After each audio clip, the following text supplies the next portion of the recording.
Muy buen día tengan todos y cada uno de ustedes, amados hermanos. Vamos a estudiar la continuación del tema de Apocalipsis capítulo 13.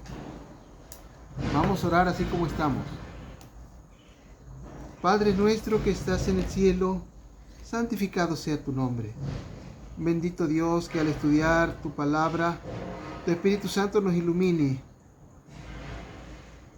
Que el mensaje que has puesto en la Escritura nos abra el entendimiento para saber el día y la hora de la profecía en la cual estamos. Que tu bendición no nos falte. Ayúdanos a levantar en alto tu nombre y tu maravillosa ley.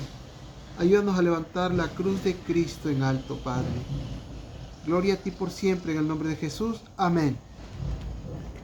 En el video anterior, nosotros hemos estado hablando acerca de Apocalipsis capítulo 13. Vamos a retomar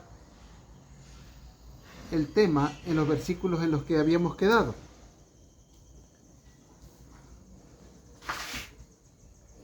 Nos quedamos en el capítulo 13 de Apocalipsis y el versículo 3.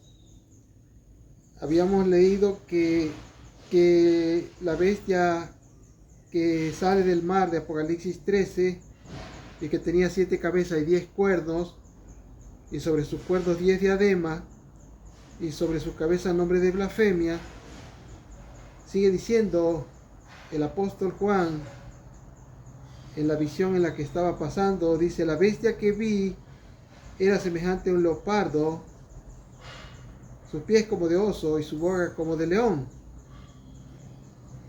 El leopardo representa a Grecia, el oso representa a Medo-Persia y el león representa a Babilonia. Y dice: y el dragón le dio su poder, su trono y gran autoridad. Habíamos dicho que el dragón representa a Satanás en primera instancia, que en segunda instancia representa al Imperio Romano y que en tercera instancia representa al paganismo. Tanto el paganismo allá en Europa como acá en América y en todo lado. El versículo 3 de Apocalipsis capítulo 13 dice: una de sus cabezas parecía herida de muerte, pero su herida mortal fue sanada, y toda la tierra se maravilló y siguió a la bestia. Bueno, nosotros comprendemos, y los intérpretes de la Biblia, y principalmente los intérpretes adventistas, y claro que también los intérpretes del cristianismo, han llegado a la conclusión de que cuando dice una de sus cabezas parecía herida de muerte, pero su herida mortal fue sanada, se refiere a la cabeza que representa el poder papal. Porque el poder papal fue herido de muerte con la reforma protestante. Ya desde los reformadores, de la época de los primeros reformadores, la Iglesia Católica empezó a ser golpeada seriamente en su filosofía, en su teología que ellos ostentaban. Reformadores aún de la propia Iglesia Católica, que habían logrado escudriñar las Escrituras, veían que las creencias que la Iglesia Católica había llegado a acunar o acumular no estaban de acuerdo con las Sagradas Escrituras. Y los reformadores se apegaban a ello y exponían la verdad tal cual es en Jesús. Pero eso provocaba la ira de la Iglesia, y como la Iglesia papal estaba en su apogeo, pues los 1260 años de la supremacía papal corrieron desde el 538 después de Cristo hasta 1798 después de Cristo. Los reformadores peligraron y y algunos de esos hombres que se levantaron en el nombre de Dios fueron martirizados. Entonces, los reformadores fueron sentando las bases para que de nuevo el altar fuera reconstruido. Pues en Daniel capítulo 8, versículo 14 dice, y él dijo, hasta 2300 tardes y mañanas, y el santuario será purificado. El que hablaba ahí era el ángel, y el ángel dijo, dice otra versión, cuando hayan pasado 2300 tardes y mañana, el santuario será purificado. En profecía, los 2300 tardes y mañana equivalen a 2300 años. Y el ángel estaba diciendo que cuando pasaran 2300 años, el santuario sería purificado, o en otras palabras, el santuario sería restablecido, o el santuario sería restaurado. Los 2300 años, la misma Biblia dice en Daniel capítulo 9, dice, desde la salida de la orden para restaurar a Jerusalén. Ese es el momento que se toma para dar inicio al conteo de los 2300 años.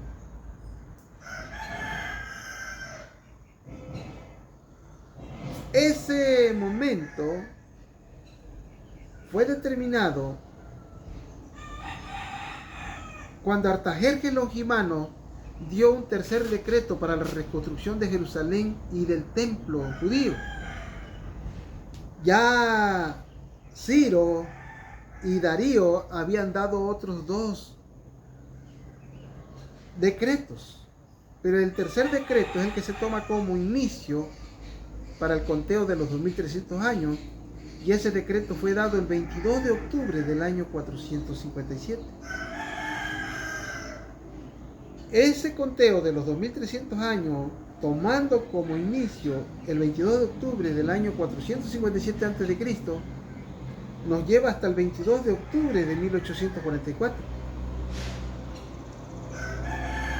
Después de que se reconstruyó Jerusalén, se reconstruyeron las murallas y se reconstruyó el templo de Jerusalén, la profecía de Daniel habla de que la profecía dice que pasados 7 semanas más 62 semanas, es decir, 69 semanas de año, o la equivalencia de 483 años a partir del 457, nos llevan hasta el año cuando Cristo fue ungido por Juan el Bautista. Y la misma profecía dice que en una semana más confirmaría el pacto y que a media semana el Mesías sería asesinado. Esa última semana comprende desde que Jesús fue bautizado en el año 27 a la edad de 30 años aproximadamente, hasta el año 34 cuando Esteban fue martirizado, fue apedreado por los judíos. Dice ya media semana, quiere decir que entre el año 27 y el año 34 el Mesías sería asesinado. Eso ocurrió en el año 31. La profecía se cumplió al pie de la letra. En el año 34 se cumplieron las 70 semanas están determinadas sobre tu pueblo y sobre tu ciudad y sobre tu nación. 70 semanas es 490 años, porque una semana tiene 7 días, 7 años. 490 años son la equivalencia de 70 semanas, que van desde el 457 a.C. hasta el año 34 después de Cristo, cuando Esteban fue martirizado. A partir de ahí se le descuentan a los 2300 años 490 años y nos restan 1810 años. Desde el martirio de Esteban, si le sumamos los 1810 años, el martirio de Esteban fue en el año 34. Si le sumamos 1810 años, nos da la cantidad de 1844. Y eso se cumpliría el 22 de octubre de 1844. El 22 de octubre de 1844, el altar que la bestia indescriptible había deshecho, porque todo lo despedazaba, las obras hollaba con sus patas. La bestia es el papado. Cuando el papado apareció, cambió la oración por el rezo, cambió el bautismo por el agua que le echan a los bebés en su cabeza, cambió el bautismo de los adultos por el bautismo de los niños, y cambió el bautismo por inmersión a un bautismo por agua en la cabeza. El papado simbólicamente destruyó toda la verdad que Dios le había dado al pueblo a través del pueblo judío, y que cuando Cristo vino, el pueblo judío, debido al fariseísmo rabínico, había provocado una confusión. Jesucristo rescató las gemas que Dios le había dado al pueblo judío y al mundo a través de la nación hebrea. Jesucristo rescató las verdades que dio a través de Moisés, y junto con las verdades que él trajo, las engastó en un mejor ornamento, y eso fue la Iglesia Apostólica. Esa herencia teológica que Dios dio a través de Jesucristo, cuando apareció la bestia, cuando la Iglesia Apostólica era una iglesia maravillosa, linda, hubo un cisma. En ese cisma, más de la mitad de la Iglesia Apostólica se mantuvo fiel a lo instituido por Cristo y los apóstoles. Pero una parte, casi la mitad, porque la mayor parte, más de la mitad, se mantuvo fiel a lo instituido por Cristo. Pero una parte más pequeña, casi la mitad, una tercera parte, casi la mitad, abrazó el paganismo de Roma. Al abrazar el paganismo de Roma, lo que vino a suceder es que ahí fue el momento en que nació la Iglesia católica, apostólica y romana, una iglesia cruel y perseguidora. Le estorbaban en el camino las tribus arrianas, porque Arrio, un hereje de la fe una vez dado a los santos, predicaba una filosofía, porque no era una fe santa, una filosofía cristiana que nació en Alejandría, que ahí tomó forma, pero Arrio la tomó de filósofos anteriores a él, filósofos que lo tomaron de Babilonia, de Medopersia, de Grecia y de la propia Roma. El arrianismo niega la existencia del Espíritu Santo, afirma que Cristo no es preexistente y afirma que Cristo y el Espíritu Santo son la misma persona. El arrianismo afirma que Cristo es de sustancia diferente al Padre. Los que predican el arrianismo, hay algunas cosas que no lo saben. Ellos no te dicen que Arrio decía que Cristo era de sustancia diferente al Padre. La homoousion que predicaban los trinitaristas, Alejandro y Atanasio, y la homoousion que predicaba Arrio. Esas dos escuelas teológicas se enfrentaron en el Concilio de Nicea. En el Concilio de Nicea, el emperador en turno del Imperio Romano de Occidente y de Oriente, porque había vencido a Magencio, el emperador Constantino había vencido a Magencio, al otro general romano, y el emperador Constantino dominaba a plenitud. Él dice que había visto un signo en el cielo parecido a la cruz, el crismón, cosas del ocultismo. No es la cruz, es el crismón. Y que se le había dicho: con este signo vencerás. También Satanás habla, tiene boca. Y así como se le apareció al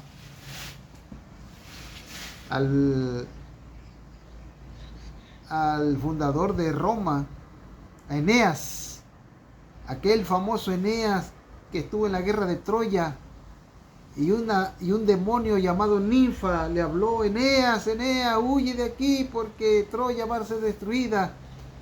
Después de que Paris le robó su esposa Menelao, Menelao con todos los griegos que estaban en ese tiempo, con Aquiles, fueron a hacerle guerra a Troya.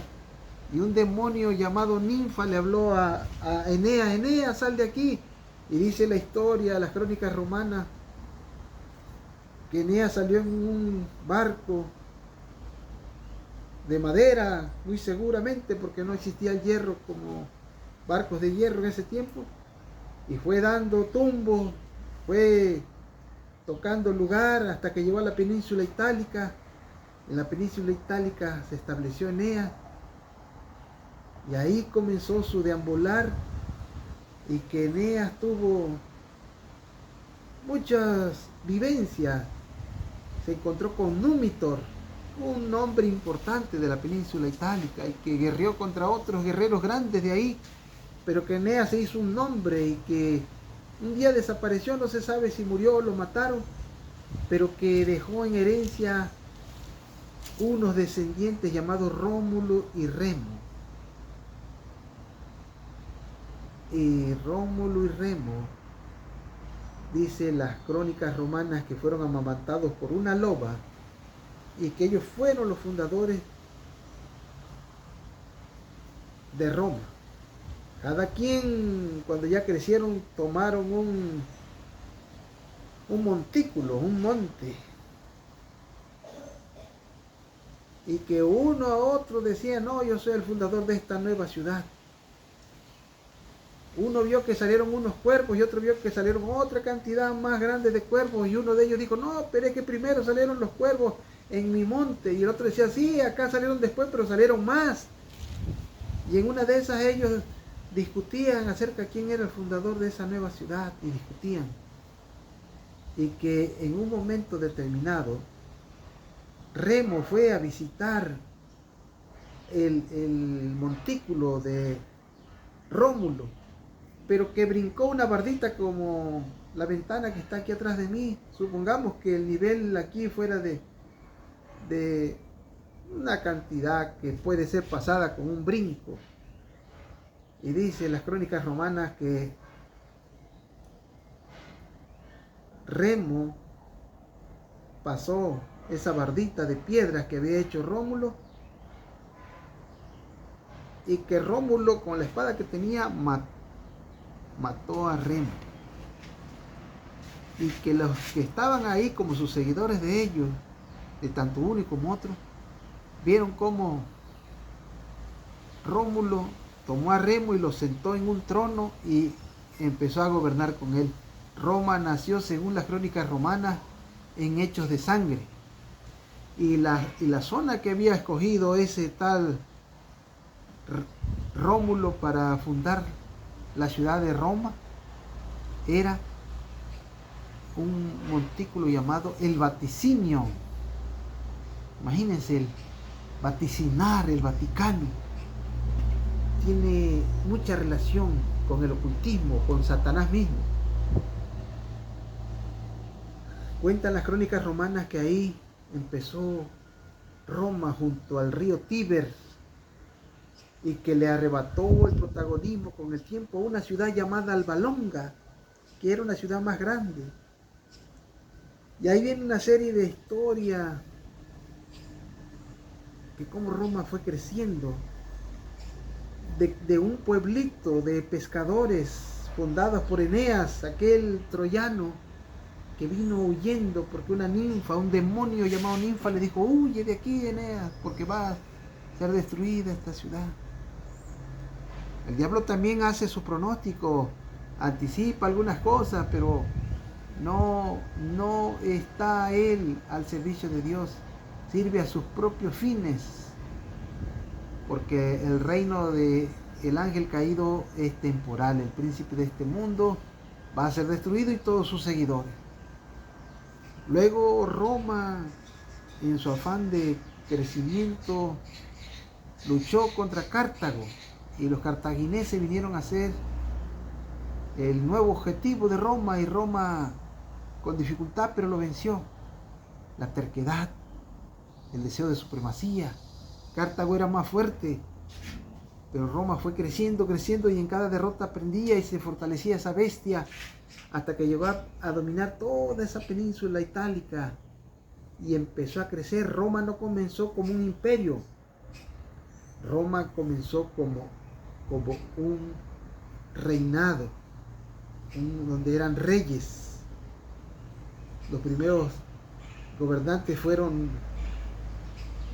Rómulo y pues Remo, que estaba muerto, pero él lo tenía al lado de su trono y la gente lo veía con horror. Luego vinieron otros. Se habla de un tal Numio Pompilio, algo así, los reyes romanos, una cantidad de nombres que a mí casi ni me interesa estudiar esa historia, pero a veces la tengo que estudiar para ver cómo ese poder llegó a ser lo que es la propuesta de Satanás. Así quiero que sea la vida, así debería de ser la vida, dice Satanás a través de palabras mudas. Y el que no quiera entrar en mi reino, así trabaja Satanás actualmente. Pero la Biblia dice, para siempre dejarás de ser. Un día Satanás será eliminado por el poder de Dios. Para siempre dejarás de ser raíz y rama. Cuando Dios encienda el lago de Tofet con su aliento, ahí se le quitará su poder a Satanás y los ángeles lo atraparán, y ahí le echarán al ángel caído, a los ángeles caídos y a los hombres que le siguen. Ahí es el momento en el cual será el lloro y el crujir de dientes. Ya ha habido momentos en el cual ha sido lloro y crujir de dientes antes.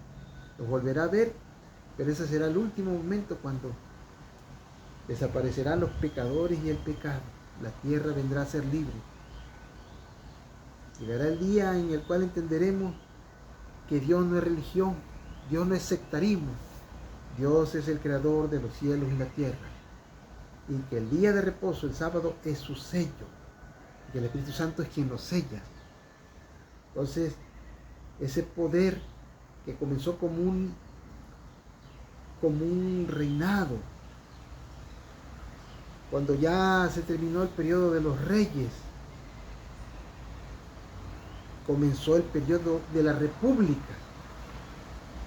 Cuando ya el periodo de la república llegó a su fin, allá alrededor del tiempo de Julio César, Cayo Julio César. Julio César fue asesinado por sus propios amigos y por un amigo llamado Bruto, que Julio César fue un dictador. Algunos dicen que él fue un emperador, pero no, él fue un dictador. Y los que eran los romanos pudientes y poderosos de ese tiempo fraguaron asesinarlo, porque ellos querían que Roma siguiese siendo una república y no que se concentrase el poder en un solo hombre, como estaba por acontecer con Julio César. Pero no, eso no iba a poder ser posible, porque la Biblia anticipaba que saldría un cuerdo pequeño. De entre los 4 cuerdos griegos saldría un cuerdo pequeño en Daniel capítulo 8. Pero Julio César le faltó un título para llegar a ser el primer emperador de Roma. El título que le faltó a Julio César era el título de princeps. Y Julio César fue asesinado como un dictador porque acumuló poder en sí.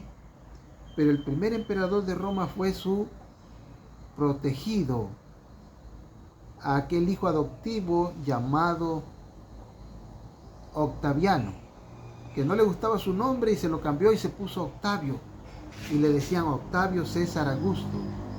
Cuando este hombre luchó contra la última descendiente del imperio griego, contra Cleopatra, a la cual se le había unido Marco Antonio, cuando Cleopatra murió, en ese momento fue que el cuerno pequeño, la base del cuerno pequeño emergió Y ahí fue donde empezó el Imperio Romano. Luego ese cuerno pequeño, la parte de en medio del cuerno pequeño, representa al papado. La cresta del cuerno pequeño son las iglesias estadounidenses. El cuerno pequeño fue o es el Imperio Romano. Nació la base con el emperador Octaviano o Octavio César Augusto, y luego el desarrollo del cuerno pequeño es el papado, y la cresta del cuerno pequeño son las iglesias apóstatas estadounidenses. El cuerno pequeño representa al papado, pero muchos no han logrado conciliar el cuerno pequeño de Daniel 8 con el cuerno pequeño donde dice que al salir el cuerno pequeño derribó a 3 cuernos. El cuerno pequeño de Daniel 8 se refiere a cuando el Imperio Romano surgió como imperio, y cuando le cedió su trono a Roma, ya la base del romanismo, del papado, fue sentado por el Imperio Romano. Por eso, cuando se dice que el cuerno pequeño es el papado, es correctísimo, porque el cuerno pequeño, la mayor parte del cuerno pequeño está representado por el papado, pero su base y nacimiento estuvo en el Imperio Romano. El desarrollo del papado desde 538 a 1798, pero ya el papado, ya desde la época del apóstol Pablo, ya él anticipaba que el hombre de pecado se levantaría.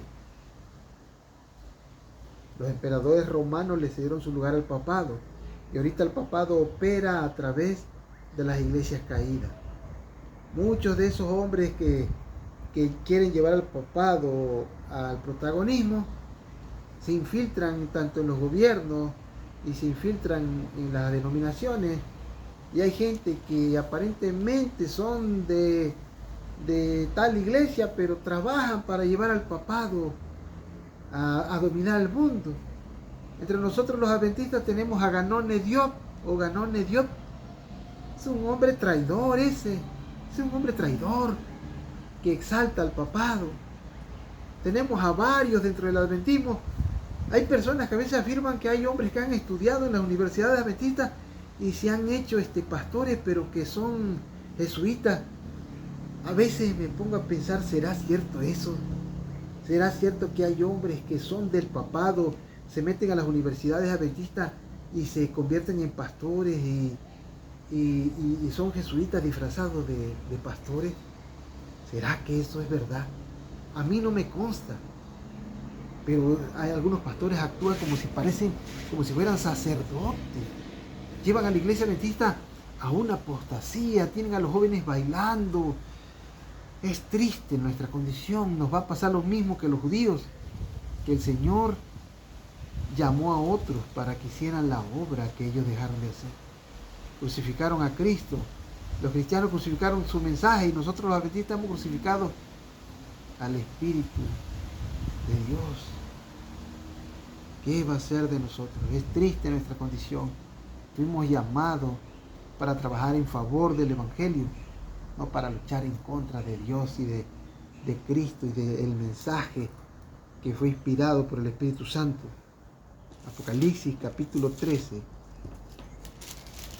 dice: y una de sus cabezas parecía herida de muerte, pero su herida mortal fue sanada. Y toda la tierra se maravilló y siguió a la bestia. Contaré la otra parte que me falta. De cuando yo tenía 10 años, en el video anterior les había contado que fui a una reunión que se realizó aquí en el campo de fútbol, que está aquí como a 200 metros de donde estoy ahorita. Este es mi domicilio, aquí vivo.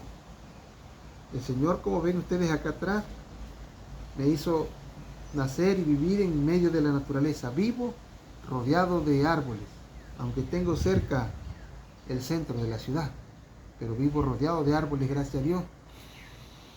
Puedo respirar aire puro. Asistí a esa reunión donde llegó aquel sacerdote emblemático llamado Chencha Choma. Como yo tenía 10 años, mi madre vendía comida porque mi madre guisaba riquísimo y nosotros aquí en este pueblo nosotros nos hemos distinguido por vender comida. Yo he optado por vender comida vegetariana. No ha sido fácil, no ha sido fácil, pero pienso que el vegetarianismo nos ayuda a tener mejor salud, a tener una buena sangre. Pero nuestra justificación es el sacrificio de Cristo. El crucificado es nuestra justicia. El hecho de que alguien desee tener una mejor forma saludable de alimentarse es bueno, pero es el brazo del Evangelio. No debe de ocupar el cuerpo. El cuerpo es el mensaje de Cristo y este crucificado. Cristo es la cabeza, el cuerpo es la iglesia. Pero no debemos de darle el lugar que le corresponde al mensaje de Cristo y este crucificado y al mensaje de la Reforma Pro Salud, es el brazo que abre las puertas. Entonces, mi madre vendía comidas de las que nosotros hemos hecho por mucho tiempo. Y yo me metí a esa reunión y allá adentro vi que había como unas 5,000 o más almas, era muchísima gente, eran 2 hectáreas de gente. Allá al fondo había un estrado y ahí estaba ese sacerdote Chenchachoma con su larga barba, con sus túnicas. Y entonces yo entré a esa reunión cuando un símbolo dorado, como un sol con puntas, que yo entendí que era una hostia, que ellos le llaman hostia sagrada, empezó a pasar. La llevaban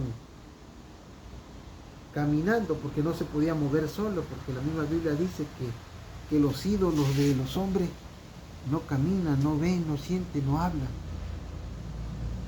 Pero la gente empezó a postrarse, a caer de rodillas. Yo vi cómo la gente empezó a caer de rodillas y a pesar de que yo era católico y tenía 10 años, yo fui católico apostólico, pero no fui romano. Pero yo en mi cabecita de 10 años, estaba pequeño, estaba yo pequeño. Yo dije que yo no me iba a postrar, porque para mí eso era algo que no era de Dios. Yo apenas comenzaba a leer las Sagradas Escrituras, pero yo veía que eso no era de Dios. Algo me hacía sentir que eso no tenía vida. Dios es el creador de los cielos y la tierra, y Él es infinitamente grande. Y ni siquiera eso representaba a Dios, ¿no? Era una forma extraña, que a pesar de que yo tenía 10 años, yo decía, eso hasta miedo me da. Y vi que empezaron a caer la gente de rodillas, y yo dije, no me voy a arrodillar, y mis piernitas empezaron a temblar, porque era tanta gente, y sentí que todos me miraban, hasta casi sentía que iba a llegar el momento en el cual ese sacerdote Chenchachoma me iba a gritar desde allá, niño, arrodíllate ante el ídolo. Y yo estaba temblando, pero algo me ayudó a mantenerme firme, ver que algunas otras personas no se arrodillaron. Entre los hermanos católicos, esos hermanos hay algunos que comprenden que esos son ídolos. Hay católicos que son bien inteligentes, son personas muy trabajadoras, son hermosas personas y que respetan esas imágenes. Ellos dicen que las veneran, pero la Biblia dice, no te harás imagen ni ninguna semejanza de cosa que esté arriba en los cielos ni abajo en la tierra. No te postrarás ni te inclinarás ante ella. El Señor demanda que no se le haga una figura representándolo, porque Él dice que cuando Moisés lo miró no vio Moisés una figura como para ser un ídolo, ¿no? El Señor en la Biblia, cuando un católico lee la Biblia, se da cuenta de que la adoración a las imágenes está prohibida por la palabra. En la Biblia latinoamericana más clarito lo dice. Los católicos tienen derecho a existir. Pues si Dios no quisiera, ya los hubiera exterminado. Si Dios no quisiera que existieran los judíos, ya los hubiera exterminado. Si Dios no quisiera que los musulmanes existieran, ya los habría acabado. Ya habría matado a todos los budistas. Pero el Señor quiere salvarlos por medio de Cristo, el único y verdadero Mesías. Es el primogénito, el unigénito Hijo de Dios. Y ese mensaje va a circuir, va a dar alrededor de la tierra vueltas. va a llenarse, la tierra se va a llenar del conocimiento de Dios como las aguas cubren el mar. Cuando esa hostia pasó frente a mí, yo me mantuve firme, no desafiante, sino que me mantuve como delante de la presencia de Dios. Y a partir de ahí el Señor me tomó, y mi tía María, una tía que tengo, que no está aquí cerca, está lejos, está allá en otro estado, allá por el norte, le dijo un día a mi mamá: madre, Tere, me presta a tu hijo, lo llevo unas campañas. Y allá en el campo de fútbol, en la barda, una barda del estacionamiento, ahí vi la película de Adán y Eva y quedé enamorado, prendido de eso. Luego me llevó a la iglesia central de aquí de mi pueblo, de los adventistas, y vi la película de David y Goliat. Y algunas personas, algunas hermanas diaconisas, y algunos hermanos me abrían la Biblia, y me enamoré de ese hecho de que la Biblia se me abría. Y entonces el Dios de los adventistas me atrajo. Y aquí estoy. Pero sé y entiendo que la Iglesia Católica es lo que queda de la Iglesia Apostólica si los hermanos católicos volvieran a la fe verdadera. Una vez dada a los santos, esa iglesia brillaría como cuando brilló en tiempos de la Iglesia Apostólica. Esa iglesia está representada por Rubén, por Caín, es el primogénito, esa iglesia es el primogénito. Por eso ellos son 1.229 millones de creyentes. A primogénito siempre se le tocaba el doble. De esa iglesia van a salir millones de salvos, y de ahí serán tomados 12.000 líderes, 12.000 de los judíos, 12.000 de los adventistas, 12.000 de varias denominaciones, hasta que se junten los 144.000, y esa es ya la iglesia triunfante, es la que va a traer la gran muchedumbre. Los 144.000 representan a los 12 apóstoles, y la gran muchedumbre representa a los que saldrán de toda tribu, nación y lengua. Me mantuve firme y aquí estoy. Pero amo y respeto a todas las denominaciones, y he predicado hasta en iglesia pentecostal. He predicado presbiteriano y tengo grandes amigos en la iglesia católica. En una ocasión que iba de aquí en mi casa hacia allá, aquí hay un kinder de monjas, una de las monjas salió y le dije: pues se lleva conmigo. Una ocasión esa mujer salió y con lágrimas en los ojos me abrazó y me dijo: hijo, te quiero mucho. Nunca nadie me había hecho eso. Yo respeto mucho a mis hermanos católicos, los amo, procuro llevarme bien con ellos, pero soy adventista del séptimo día. Una ocasión que iba yo para allá, le dije: me gustaría orar por usted, y ella me dijo que sí. Y cuando yo estaba orando, esa mujer me puso las manos sobre mi cabeza. Dios mío, esa mujer no sabe lo que hizo. La iglesia católica tiene, cuando Cristo vino, fundó la iglesia apostólica. Esa iglesia era parte de la iglesia apostólica, pero como hubo un cisma, ellos se apartaron abrazando el paganismo de Roma. Pero los líderes de esa iglesia la han estado engañando. Muchos líderes del judaísmo engañan a la iglesia judía. Muchos líderes de muchas iglesias engañan a sus iglesias. Y algunos líderes adventistas han equivocado el rumbo y también engañan a la iglesia. Pero muchos líderes del judaísmo creen en Jesús. Muchos líderes del catolicismo aman a Dios y a Jesús. Muchos líderes pentecostales, evangélicos, aman a Dios. Tengo un hermano que es un pentecostal maravilloso, muy generoso, extraordinario. Muchos líderes adventistas son maravillosos, pero hay algunos líderes adventistas que no han entendido. El Señor está por zarandear las iglesias y por visitarlas. Y eso va a ser un momento muy difícil, porque muchos van a ser zarandeados y muchos de ellos morirán cuando los ángeles visiten con ira a las naciones cristianas. Muchas cosas que ahorita se ven como en el futuro están pronto para llegar. Y entonces esa mujer puso sus manos sobre mi cabeza, me traspasó parte de la dignidad que esa iglesia tiene. Por la gracia y obra de Dios, es como si alguien de la iglesia apostólica me hubiese impuesto las manos y me consagró para su servicio. Soy adventista del séptimo día, pero me impuso las manos alguien que pertenece a lo que todavía queda de la Iglesia Apostólica, porque la Iglesia Católica es lo que queda de la Iglesia Apostólica. Aunque abrazaron el paganismo, todavía Dios lo considera su pueblo, porque la Escritura dice: salid de Babilonia, pueblo mío. Y le habla a los católicos, y le habla a los evangélicos, a los pentecostales, a los presbiterianos, a los mormones: salgan de Babilonia, pueblo mío. El olivo verdadero, el pueblo judío. Muchas ramas de ese pueblo fueron desgajadas para que nosotros los gentiles fuéramos insertados. No nos afanemos y no nos enorgullezcamos, porque si las ramas originales fueron arrancadas, nosotros que somos olivos silvestres podemos ser arrancados para que ellos se injerten. La iglesia triunfante tiene que aparecer, va a aparecer. En Zacarías habla de un candelabro todo de oro, la iglesia triunfante. Apocalipsis habla de los 144.000, la iglesia triunfante. La iglesia invisible está por hacerse visible, y entonces dice que una de sus cabezas parecía herida de muerte, pero su herida mortal fue sanada, y toda la tierra se maravilló y siguió a la bestia. Entonces voy a leer la parte que se corresponde cuando la herida de la bestia fue sanada. La herida mortal le fue infligida por la reforma, por los reformadores. Y cuando Lutero realizó la última parte de la reforma, esa herida salió, comenzó con la reforma, el machetazo en la cabeza, y esa herida salió cuando el Papa Paulo VI fue apresado por el general Berthier en el año de 1798.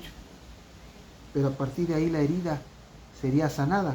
Cuando apareció la iglesia adventista el 22 de octubre de 1844, ya se había estado restableciendo la oración verdadera, el verdadero bautismo, la Biblia, todo había estado tomando lugar, y la iglesia adventista ya vino y reparó el altar, porque Daniel 8:14 también significa hasta 2300 tardes y mañana, y el altar, el santuario será restaurado. Empezó la verdadera adoración.